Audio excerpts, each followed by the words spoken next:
Hello everyone! Welcome dito sa ating channel, Bawat Buhay May Kwento. Maraming salamat po sa inyong pagdalaw upang pakinggan itong napakagandang love story na aming ihahandog sa inyo ngayon na may pamagat na The Bachelor. Story and edited by yours truly, written by MKPA Carissa and narrated by Jennifer Pagsugiron. I hope you don't mind if I say that I love you. Si Wilson ay isang bachelor at bank president. Wala pang naging jowa dahil wala itong ibang ginagawa kundi ang mag-aral. At noong makapagtapos naman ng pag-aaral, pagtratrabaho ang inaatupag. Naging matagumpay sa larangan ng napili niyang field.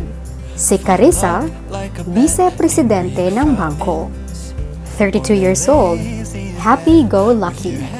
Anak ng CEO ng bangkong pinagtatrabahuhan ni Wilson for decades.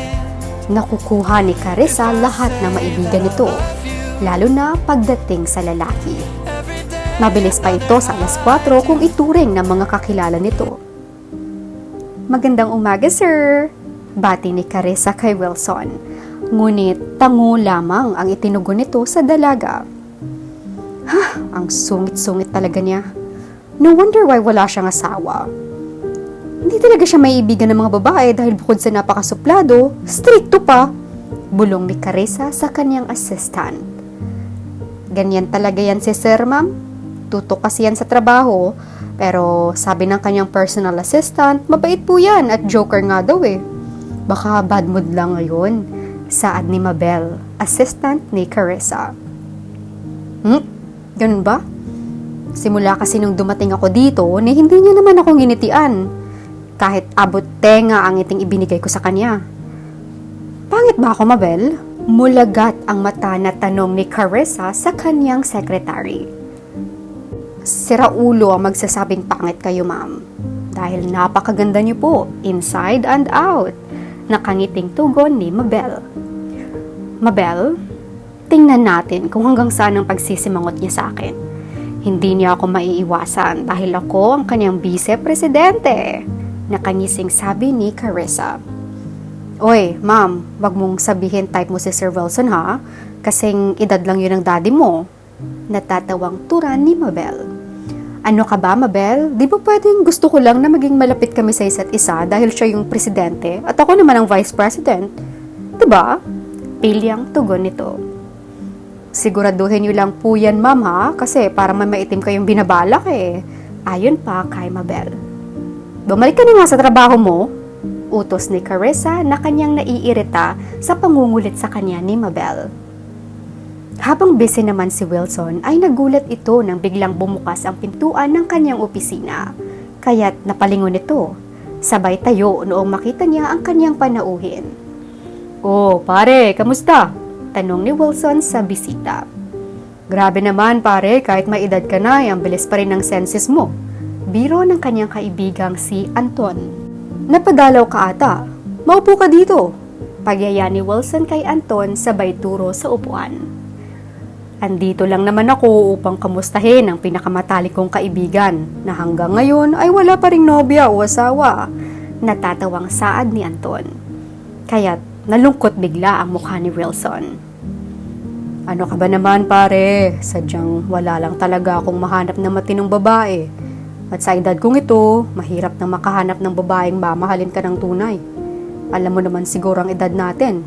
Wala na yung mga katuwaan na ginagawa natin ng kabataan. Seryosong tugon ni Wilson. Ano ka ba naman, pre? Balita ko, may maganda kang vice president dito. Akalain mo yun? Baka chance na to na binigay ni Lord sa'yo, kaya grab mo na, pre. Biro ng kaibigan. Baka may makarinig sa'yo dyan. Anak ng CEO yun, nakakahiya. Naiilang na tugon ni Wilson. Normal lang yun eh. Pangungulit pa ni Anton nang biglang kumatok si Carissa sa pintuan. Excuse me, President, ipapaalala ko lang sa iyo na may meeting tayo in 5 minutes. Nakangiting pagpapaalala ng dalaga. Sige, mauna ka na, Miss Vice. Susunod din agad ako. Mabilis namang tumalikod si Carissa. Napatawa-tawa lamang si Anton habang pinagmamasdan sa pintuang salamin ang papalayong si Carissa. Pare, kung ako sa'yo, ligawan mo na, baka maunahan ka pa ng iba. Tandaan mo na magkakapo na ako. Tapos ikaw, wala pang ang kahit isang similya. Natatawang biro ni Anton. Umalis ka na nga. Hanggang ngayon, di ka pa rin nagbabago. Maloko ka pa rin. Natatawa ring pagtaboy ni Wilson sa kaibigan. Pare, kung wala lang akong asawa, siguradong liligawan ko yun. Sisiguraduhin ko sa yung magiging asawa ko yan. Ayon pa kay Anton, biglang napaisip si Wilson sa sinabi ng kaibigan. Ayoko talaga pre, baka kasi perahan lang ako. Alam mo naman, may edad na tayo. Peperahan ka? May maraming pera yun, anak ng CEO, di ba? At baka nakakalimutan mong malaki rin ang sahod niyan. Alam kong tama ka naman sa sinabi mong sa edad natin, hindi malabong gagamitin nga lamang tayo kapag bata sa atin ang ating maibigan. Pero pre, tayong kaibigan lamang ha. Iba naman kaso ni Carissa. Bukod sa professional, mapera pa ang pamilya. Hindi niya kailangan ng pera mo. Sige na pre, baka mahuli ka pa sa meeting nyo. Basta, sundin mo sana ang aking payo sa'yo bilang kaibigan mo dahil kailangan mo na ng anak upang may pamana mo ang lahat ng ari-arian mo sa kanya. Dahil alam mo naman na lahat tayo ay may katapusan, di ba? Tumataas ng edad natin. Seryosong saad sa kanyang kaibigan ni Anton. Napatango na lamang si Wilson sa sinabi ng kanyang kaibigan. Pagkatapos ng meeting, Miss Carissa, pwede ba kita makausap mamaya doon sa coffee shop? Tanong ni Wilson. Sabay talikod pabalik sa kanyang opisina na hindi man lang hinintay ang sagot ng dalaga. Wow! Congrats, Ma'am Carissa! Niyaya ka ni Sir Ramon na makipag-date sa kanya! Kinikilig na panunukso ni Mabel. Shh! Ano ka ba? Hindi yung date. Baka gusto niya lang ako makilala ng gusto. Dahil alam mo naman na dapat palagi kami magkasama sa lahat ng meetings to avoid doubts sa ibang members na ang presidente ang lahat ng may alam sa galawan ng bangko. Kunyaring pabulyang ni Carissa sa assistant para hindi mahalata ang kilig na kanyang nadarama.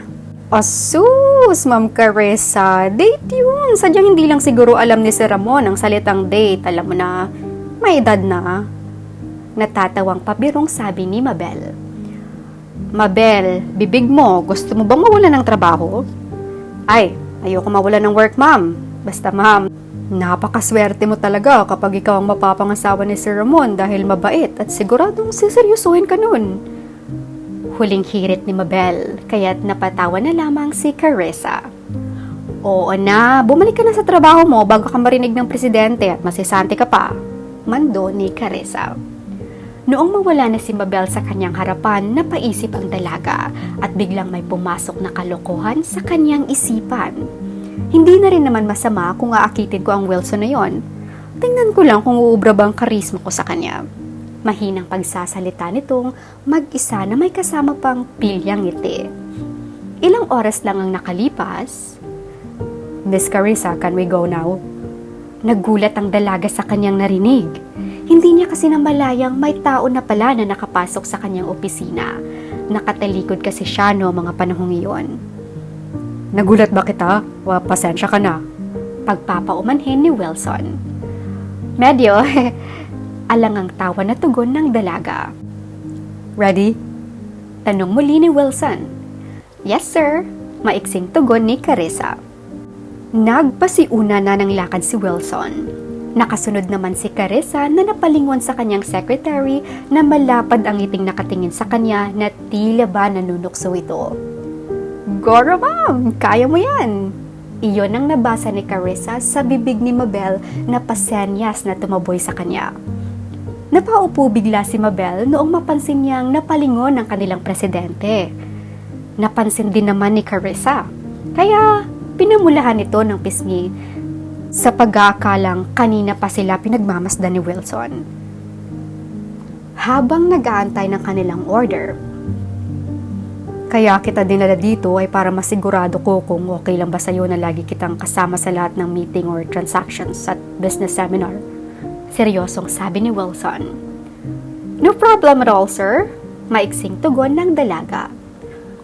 Sir, wala bang kahit konting ngiti dyan?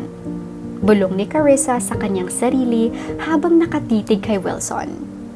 Naiilang naman ang presidente nung mapansin ang mapanuksong titig sa kanya ni Carissa. May dumi ba ako sa mukha? Birong tanong ni Wilson. Naisip ko lang kasi kung hindi ba kayo marunong umiti kasi simula nung dumating ako sa bangko, hindi kita nakitaan ng umiti ka eh. Diretsong turan ni Carissa.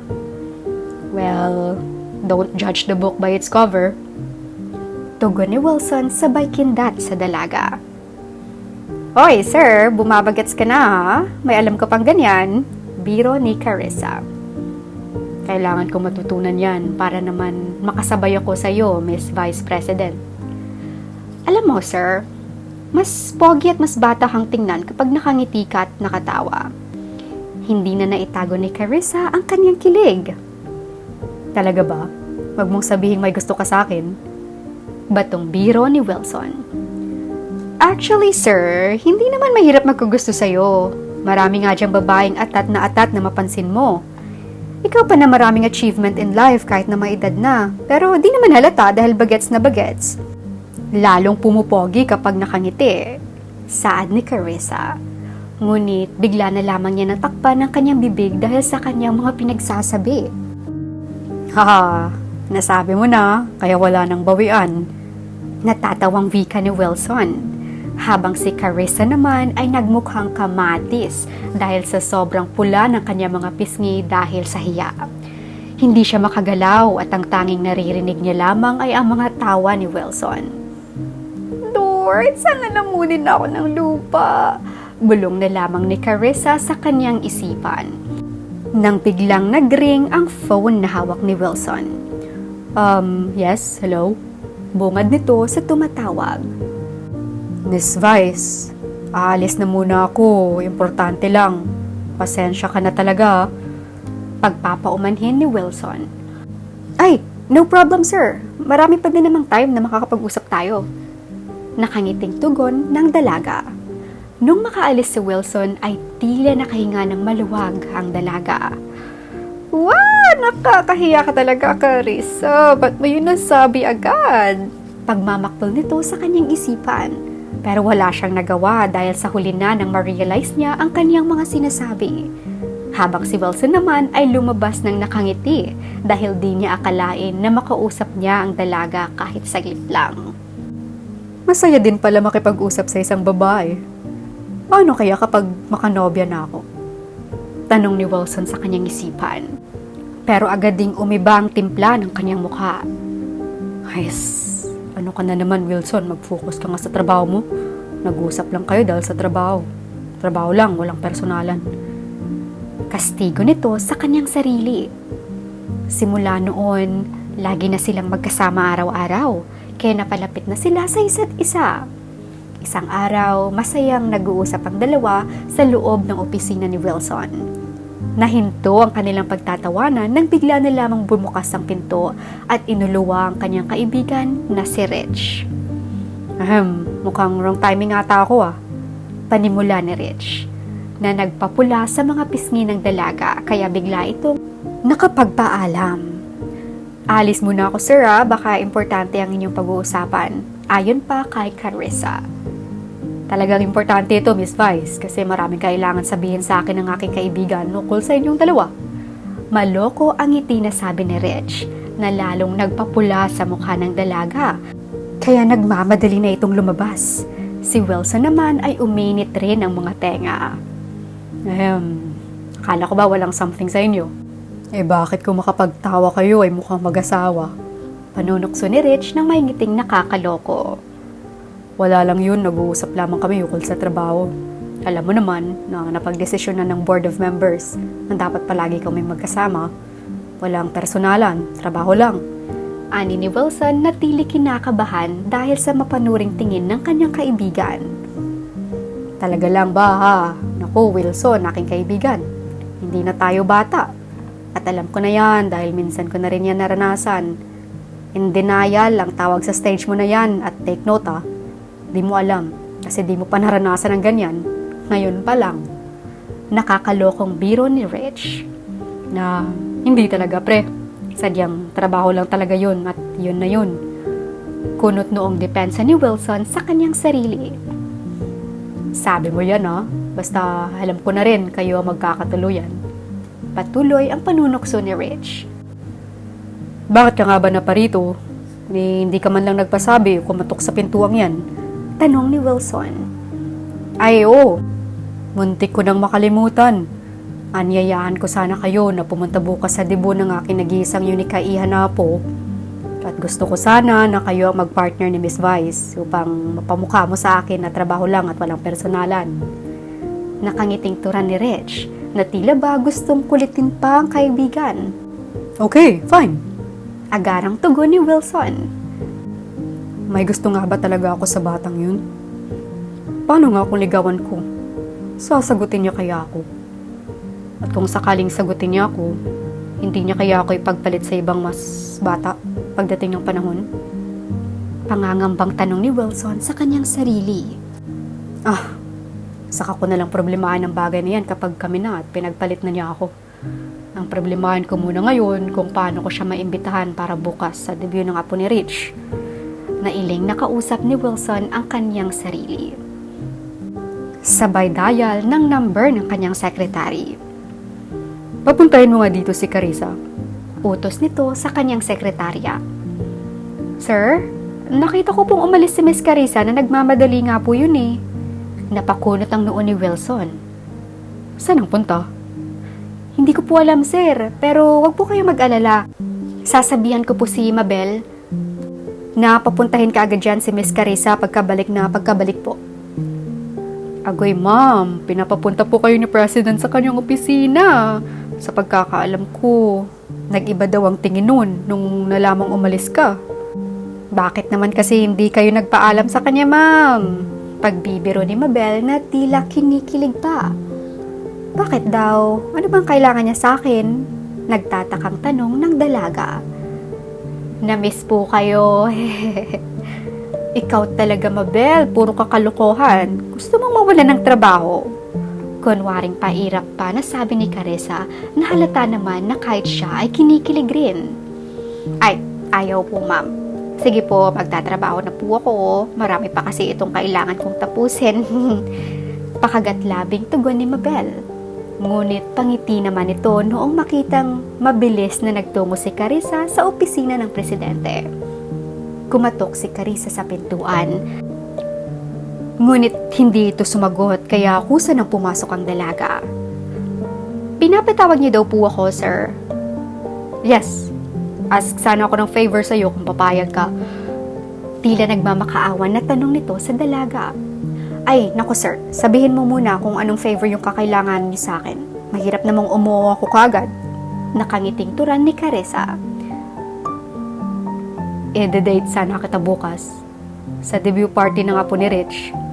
Yung biglang dumating dito kanina. Alangang sabi ni Wilson. Oh, sure po sir. Ano ang team ng damit para makapag-ready ako? Excited na tugon na tanong ng dalaga. Well, don't worry kung free ka na ngayon. Sasamahan kitang maghanap ng isusuot mo at ako na ang bahala. Na-excite na rin. Nasabing turan ni Wilson. Seryoso? Ikaw bibili ng dress ko? Namamanghang tanong ni Carissa. Absolutely. Walang kagatol-gatol na sagot ni Wilson.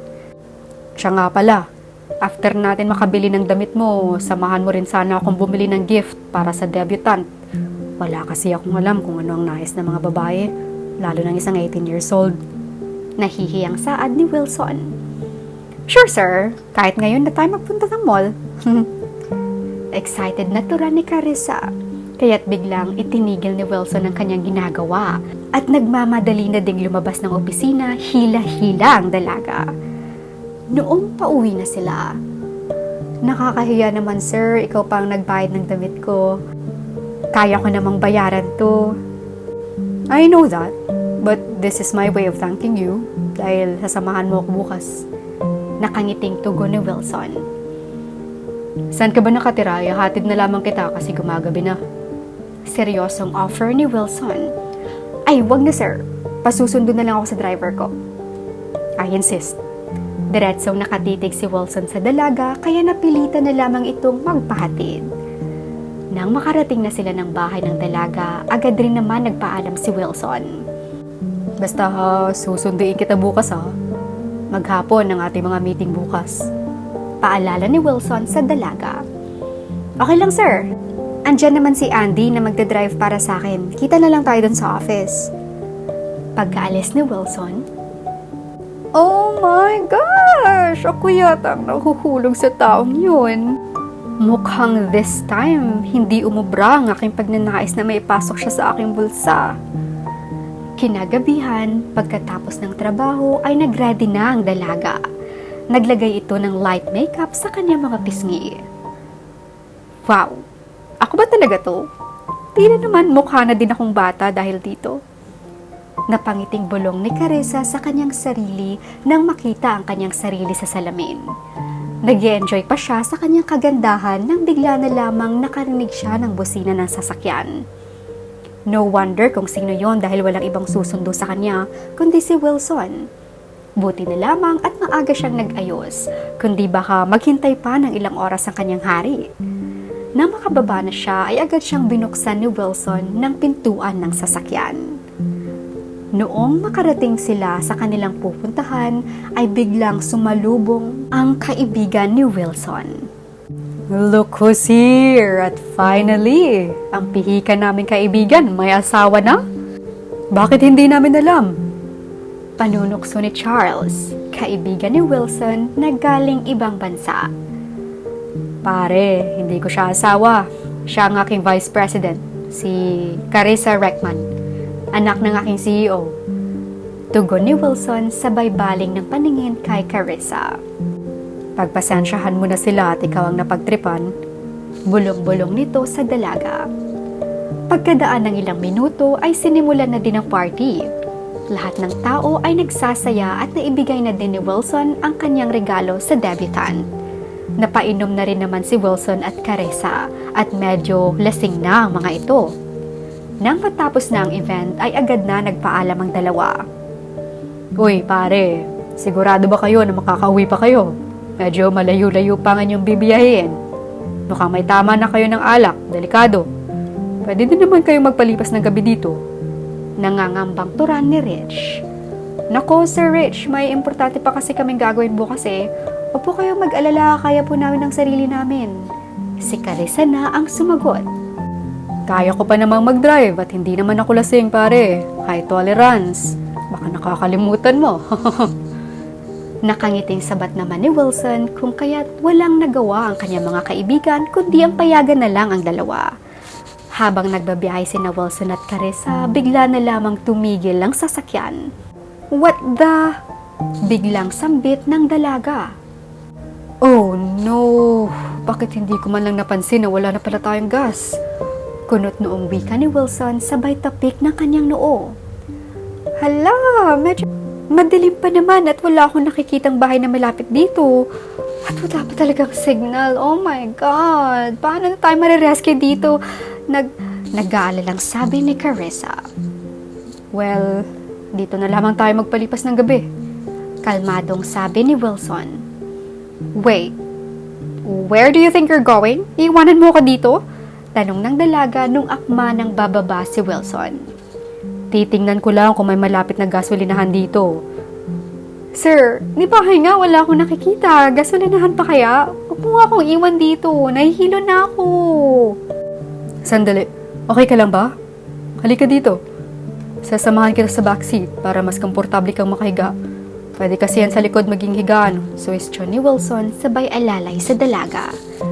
Noong makapasok sila sa likuran ng sasakyan ay biglang hinalikan ni Carissa si Wilson na ikinabigla ng matandang binata. Ngunit bigla na lamang nag-init ang katawan ni Wilson.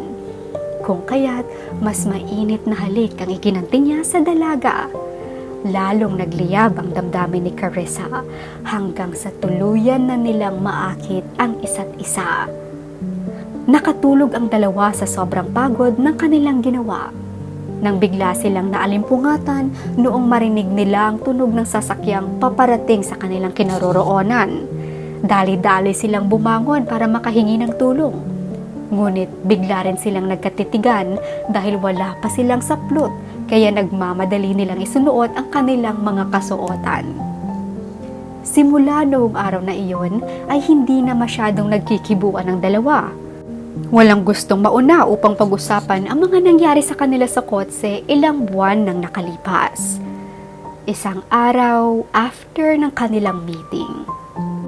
"Ma'am, anong nangyari sa'yo? Bakit ang putla mo?" Napakalakas ang tinig na tanong ni Mabel, kaya biglang napatayo si Wilson at bumilis itong nakalapit kay Carissa. Sabay buhat na rin sa dalaga, patakbong dinala sa kanyang sasakyan at pinaharurot kaagad ang kotse papuntang hospital.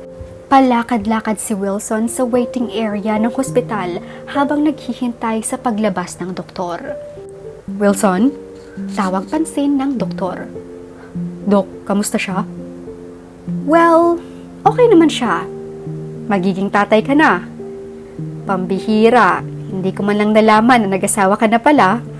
Akala ko mananatili kang rich and handsome bachelor." Natatawang sabi ng doktor. Bigla namang nabingi si Wilson. Hindi niya alam kung tama ba ang kanyang narinig. Pakiramdam niya ay namanhid ang kanyang buong katawan. "Wilson, naiintindihan kita. Ganyan din ang aking reaksyon nung malaman kong buntis ang aking misis. Alagaan mo siya. May mga mood swings sa mga babae kapag buntis." Wala pa ring salita ang lumabas sa bibig ni Wilson dahil sa kanyang narinig. Mapipilitan siyang magpakasal dito dahil alam niya na obligasyon niyang panagutan ang kalagayan ni Carissa dahil dala-dala nito ang kanyang anak. Pumasok siya sa loob kung saan nandoon si Carissa na nakatulala din.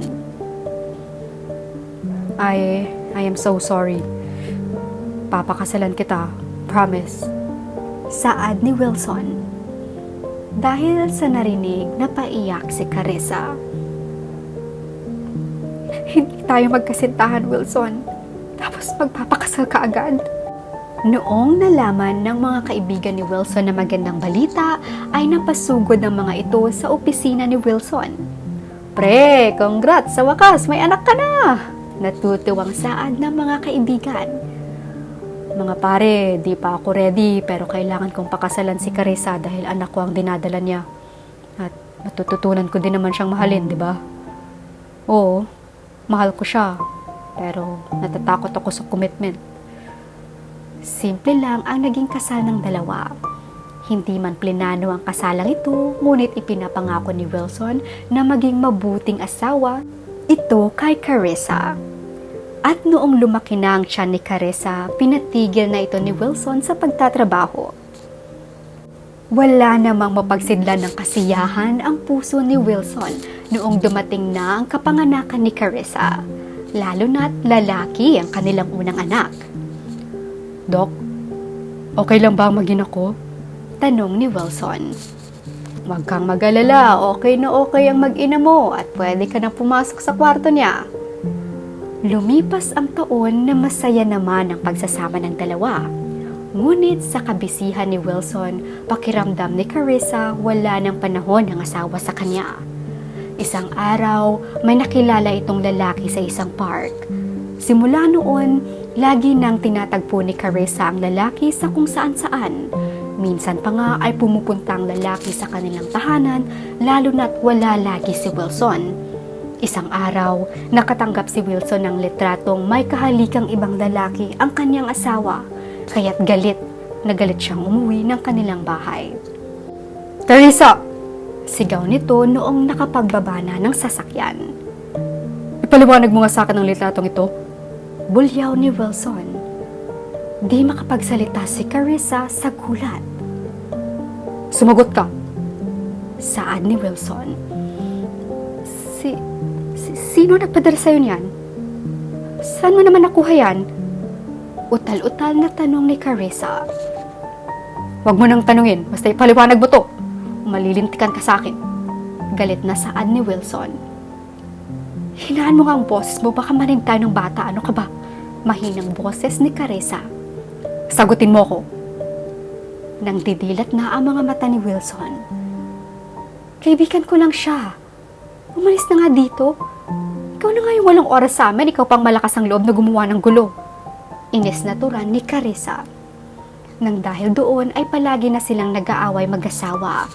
Gusto na rin hiwalayan ni Carissa si Wilson dahil gusto na nitong sumama sa kanyang lalaki. Kung ganito namang lagi na lang tayo nag-aaway, mabuti pang maghiwalay na tayo, Wilson. Nakakasawa na yung mga bintang mo sa akin. O, di ba dahil may lalaki ka na? Sige, umalis ka na dito at sa akin lang mga anak ko. Lumayas ka na dito. Sigaw na tugon ni Wilson. Mahal ni Wilson ang kanyang anak. At sa gustuhan nito na makasama ang bata, ay nag-file ito ng kaso for custody. Ngunit natalo siya at hindi pinagbigyan dahil doon halos mawala na siya ng ganang mabuhay. Nawalan din siya ng ganang magtrabaho. Lagi na itong naglalasing. Isang araw, Sir, tigilan niyo na po ang pag-iinom. Naapektuhan na po ang iyong trabaho. Ana, kaya ka nga nandyan para gawin ang mga bagay na hindi ko muna magawa, di ba? Si Ana, 20 years old pa lamang noong nag-umpisa itong magtrabaho kay Wilson. Sa totoo lang, matagal na rin itong may lihim na pagtingin sa kanyang boss, kaya hindi niya ito maiwan-iwan. Nauna ka nang umuwi. Nakakaya naman sa'yo, lagi ka nang nag-overtime para samahan mo ako dito. Pagtataboy ni Wilson kay Ana. Sir, paano ko po kayo iwan dito mag-isa? Mamaya, kung ano pang mangyari sa'yo dito. Bakit mo ba ginagawa ito sa akin? Sekretary kita at hindi yaya. Gusto kitang alagaan dahil mahal kita. Bigla ang napaangat ng paningin si Wilson. Sabay ngising aso. Ilang taon ka na nga nagtatrabaho sa akin, Ana? 7 years na. So, 27 years old ka lang. Kasi 20 years old ka nung una ka nag-umpisa. Paano at bakit mo kami minahal? Lolo mo na nga ako kung tutusin. 70 years old, minahal ng 27? Come on now. Magkano ang kailangan ng pera? Bakit, sir? Kung sa tingin mo pera ang kailangan ng babae para mahalin ka, hindi ba iniwan ka naman ni Carissa at sumama sa walang pera? Kung sa bagay, mayaman naman siya kaya hindi niya kailangan ng pera mo. Pero ito naman ang sasabihin ko sa'yo. Hindi ko kailangan ng pera mo. Dahil nung unang taon ko pa lang dito, ay minahal na kita. Kaya magkukunwari akong hindi mo ako tinanong tungkol sa pera. Dahil kaya ko magtrabaho para kumita ng sarili kong pera. Galit, natura ni Ana na nagpalambot sa puso ni Wilson. Simula noong gabing iyon, ay naging mabait na ito sa dalaga. Pinahanap niya rin ang kanyang anak, subalit hindi niya ito mahanap. Tinulungan siya ng kanyang assistant na si Ana sa paghahanap ng kanyang anak na matagal nang itinatago sa kanya ng asawa. Hindi iniwan ni Ana si Wilson kung kaya't nahulog ang kanyang loob sa dalaga. Isang babaeng mas bata pa sa kanya. Si Ana ang nagparamdam sa kanyang importante siya. Love, magpahinga ka muna. At isa pa, ako na ang bahala magpapahanap sa anak mo. Paninigurado ni Ana kay Wilson. Salamat, love. Dahil binigyan ako ng Panginoon ng pangalawang asawa na mas mabait at maintindihin. Salamat dahil mahal mo ako at mahal mo din ang anak ko kahit hindi mo ito kailanman nakita o napagsilbihan. Malungkot nitong saad at napaubo pa. Love, may sakit ka ata. Magpa-check up na tayo bukas, ha? Nag-aalalang tanong ni Ana. Love, ipapangalan ko lahat ng mga ari-arian ko sa iyo. Basta't ipangako mo sa akin na hanapin mo ang anak ko kapag nahanap mo siya. Pakisabi naman na mahal ko siya. At paaralin mo siya, ha? Mga salitang sambit ni Wilson bago ito nawala ng malay. Mabilis naman nadala ni Ana si Wilson sa ospital sa tulong ng kanilang tauhan sa bahay. Doon nalaman ni Ana na may malubha palang karamdaman si Wilson. Mahal, pagpagaling ka dahil gagawin ko ang lahat para makita at madala ko sa iyong anak ko. Ani ni Ana. Wala itong inaksayang oras. Nag-hire ito ng 3 detectives. Ilang linggo pa ang lumipas. Ma'am, nasa taas na po pala ang asawa ni Sir Wilson. Sabi ng detective sabay abot ng records na kanilang nakalap. Wala ring inaksayang oras si Ana at kinontak niya rin kaagad ang numero. Carissa, si Ana ito. Kailangan mong dalhin ang anak mo dito bago mo lang malagutan ng hininga si Wilson. Umiiyak na pakiusap ni Ana. Ngunit pagbalik ni Ana sa kwarto, ay wala ng buhay si Wilson. Love, nahanap na natin ang anak mo. Pauwi na sila dito. Sana nagantay ka. Paano mayakap mo siya? 2 araw ang nakalipas bago dumating ang asawa at anak ni Wilson. Huwag kang umiyak. Baka masabunutan kita kahit ikaw pa ang tunay na asawa. Bulong ni Ana kay Carissa habang umiiyak ito sa harapan ng kabaong ni Wilson. Pagkatapos ng libing, pinaayos agad ni Ana ang papeles upang ilipat sa pangalan ng bata ang lahat ng ari-arian na pinangalanan ni Wilson sa kanya. Ngunit under pa rin sa kanyang pangangalaga hanggang sa mag-21 years old ang bata. I hope you don't mind if I say that I love you. Nagtagumpay nga si Carissa sa kanyang pang-akit kay Wilson. Nagkaanak sila at nagsama. Subalit, tama ba ang kanyang ginawang maghanap ng ibang lalaki dahil lamang sa kabisihan ni Wilson? Gayong alam naman niyang workaholic ito bago pa man lamang sila nagkakilala. Mabuti pa itong si Ana. Nakita ba natin mga kapatid kung gaano kabusilak ang lihim na pag-ibig ni Ana kay Wilson?